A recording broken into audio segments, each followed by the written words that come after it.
Kevin Durso covers the Flyers for 97.3 ESPN.com at Kevin_Durso. By the way, download the 97.3 ESPN mobile app. You're running out of time on Win Ticket Wednesday. We're going to announce 3 winners for the New Jersey Lottery scratch-offs. You can win cash. Download the app, hit the Win Tickets Wednesday button, and enter now. We're going to pick out 3 names in about 13 minutes from now. We also have a new feature on the app that just launched yesterday, and we're chatting with people online as we speak.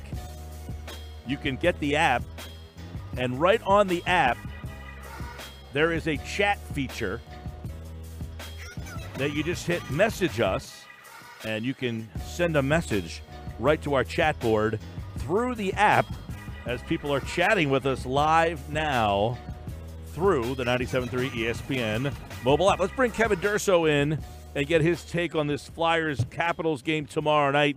You tweeted that the next 3 games, not going to define the season, but they didn't get a lot of results that they won it last night, which makes tomorrow night's game a very important one for them, Kevin. And really, the next 3 games for Philly, we might find out whether or not this charge that they've made was all for naught. For sure. This weekend coming up, you've got, if you want to lump Thursday in with it too, and tomorrow's game with Washington, Toronto, and Pittsburgh, all by the time Sunday's over. That's your 3 opponents lining up. And to look at those 3 games, to know who you're playing, to know how difficult those 3 games can be, if they come out of this thing and are still within striking distance of the playoff picture, this is a stretch of games that in some cases could destroy a team's playoff hopes. So if they can come out of this and survive it and still be in striking distance, then they have a shot for sure. Yeah, and I mean, you look at it, tomorrow night now, they're going to go with Carter Hart, correct? Yes. Elliott's played pretty well. Do you like the move to put Hart in the situation where he has to face the Capitals?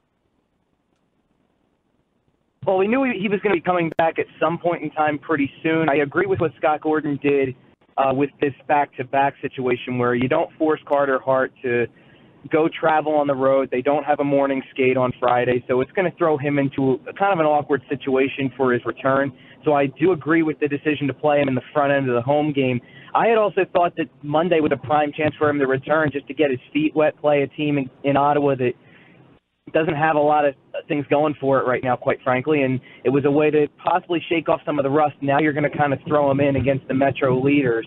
It's a very different situation, and it's a game you feel like you have to have because they all feel like you have to have them. So you're asking a lot out of the 20-year-old, but he's shown so far that he's up to the task in a lot of situations. So this is just another chance for him to prove that the stage is not too big for him. Kevin Durso covers the Flyers tomorrow night, Capitals. It'll be Carter Hart, and then Friday night it'll be Elliott in the back-to-back as they take on Toronto here. And as we talked about, these very important, but they're not going to have the Jake Voracek as his appeal has been rejected.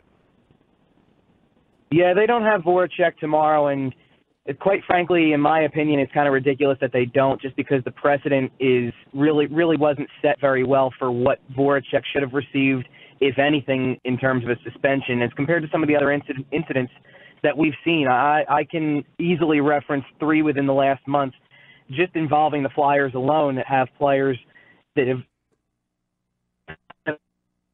for a time or anything like that. There was obviously the Evgeny Malkin incident with Michael Raffl, where he nearly takes the stick to the face. It's done in a vicious manner.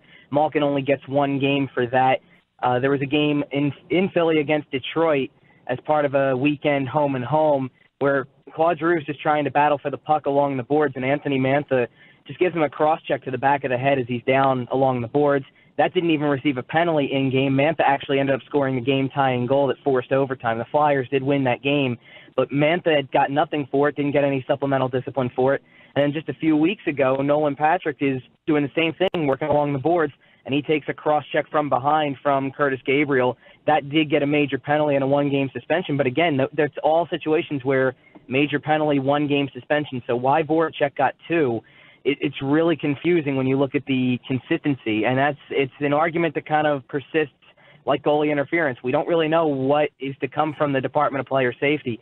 there's so much inconsistency, you might as well take a guess and see if you're right. Now, Kevin, you already don't have Simmons. Voracek suspended. How do they replace him? Well, it still remains to be seen if they're going to make a call-up for tomorrow's game. Nothing announced as of yet, no indications that they will. Scott Gordon said he's going to be in discussions with Chuck Fletcher about it. It was mentioned briefly on Monday, but really never brought up beyond that to this point. They could call somebody up to be the 12th forward here. You could see Justin Bailey back in the lineup on the fourth line. Otherwise, they continue to elevate everybody else's status. Oscar Lindblom's been playing on the first line at left wing. Claude Giroux shifted to right wing. Lindblom was taking practice sessions on the first power play as well. So that's kind of how they're trying to fill that void, at least on the first line and on the power play. The second line kind of gives you JVR, Nolan Patrick as a duo there, and you kind of bring everybody else up. I think Travis Konechny was in that place today. Michael situations as a result as well. So that Scott Gordon really likes to mix things up when these situations arise. I don't think that they will stick with the 11 forward system. You can only do that so often. They've done it a lot in the last few weeks between injuries to Voracek and Patrick and now the suspension to Voracek. So I don't think you can get away with it that often and try to play 7 defensemen. It creates a lack of structure at times.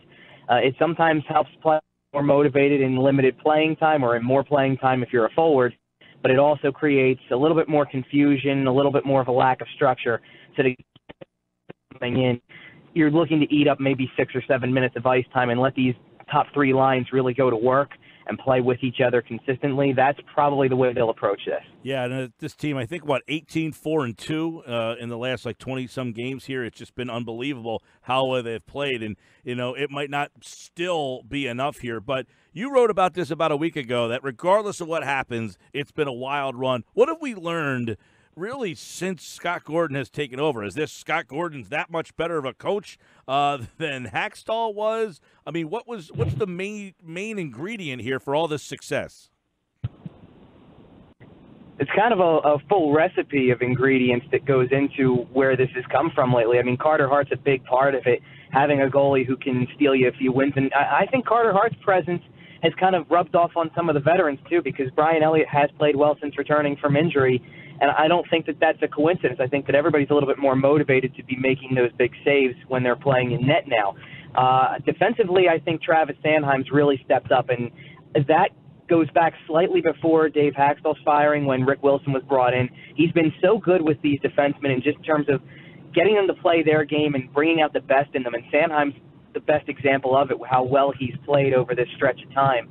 From a forward standpoint, you're seeing some of the younger players step into new roles and be given more responsibility. I think Lindblom's a prime example of that under Gordon. When he was playing under Dave Haxtell, Oscar Lindblom was sometimes a healthy scratch, sometimes a fourth liner. He's consistently played in the top 6 under Scott Gordon, and you're starting to see the fruits of that. You're seeing him be more aggressive on the forecheck, be more of a offensive presence than he could be as a fourth liner, because it's just really not what the role commands.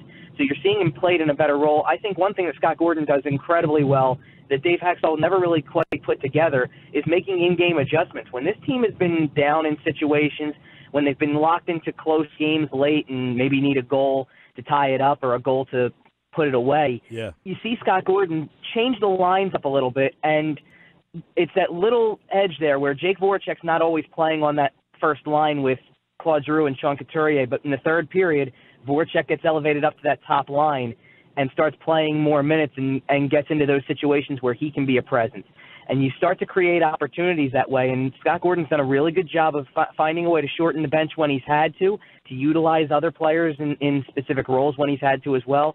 And it's a lot of the credit does go to him for finding the best fits for a lot of players. Tough night last night with Columbus winning, Pittsburgh won. So you had a couple of teams ahead of you in the standings that were able to pull off victories. The Flyers, though, very much still alive in this thing. But, as Kevin, you point out, Washington is first in the Metro. They'll play them tomorrow. Toronto is third in the Atlantic. They'll play them on Friday. And then on Sunday, you've got to play the Penguins, who are third in the Metro, who you beat on the Stadium Series game in just an epic come-from-behind victory.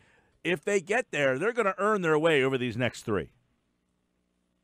Yeah, for sure. And I think, the thing to kind of pay attention to with these next three, Washington's been at the top of the Metro for a little while now, kind of back and forth with the Islanders. But Pittsburgh's really pulled off a run lately. I think ever since that Stadium Series game and the way they lost that game, they viewed that as a point lost for sure. Mike Sullivan said after that game, felt like they were in control the whole time, which reality is they were up until about the last 5 minutes when everything started to go the Flyers' way. The bounces went the right way. They had a power play where they scored on. They got it to overtime, and they found a way to win that game. But you look at these three games, and the Flyers, in terms of strength of schedule, have the third toughest schedule from here on out in the season.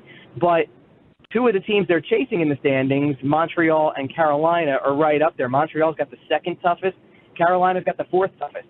So it's not like these teams out there aren't going to be in the same situation where games are not going to be easy to win, and every point matters down the stretch. For the Flyers to look at it this way, you can't pay too much attention to what happened last night with the scoreboard watching.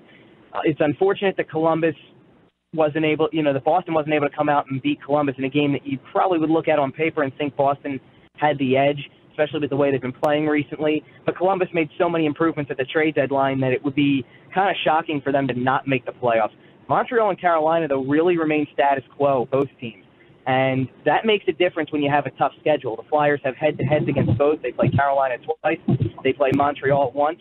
So some of that margin of 5 points, and for Carolina, it's 7 points, some of that margin can be compromised in head-to-head matchups. So if you get just one result that goes your way from watching the scoreboard, you're within 3, maybe 1 point even, and it's very realistic that if you can take care of business against those two teams in regulation, do what you have to do, keep pace with those two teams for the rest of the way, you could have some meaningful games coming down to the final week of the season. And that's remarkable considering where this team was just 2 months ago. I found it ironic today that the Flyers took the team picture today, and I kind of wanted to go back and eventually I want to find last year's team picture and this year's team picture to see all the differences between right down to the GM and head coach. So it's kind of ironic to look at how many changes have been made to see where this team was 2 months ago and to see where they are now. It's remarkable how far they've come, and the fact that they could be in a playoff race right down to the final week of the season. They were 17 back. They're now 5. Let's see where it goes. They'll play tomorrow night against the Caps. Kevin Durso covers it for 97.3 ESPN.com. Follow him at Kevin_Durso. Thanks, pal. Thanks, Mike. Take care.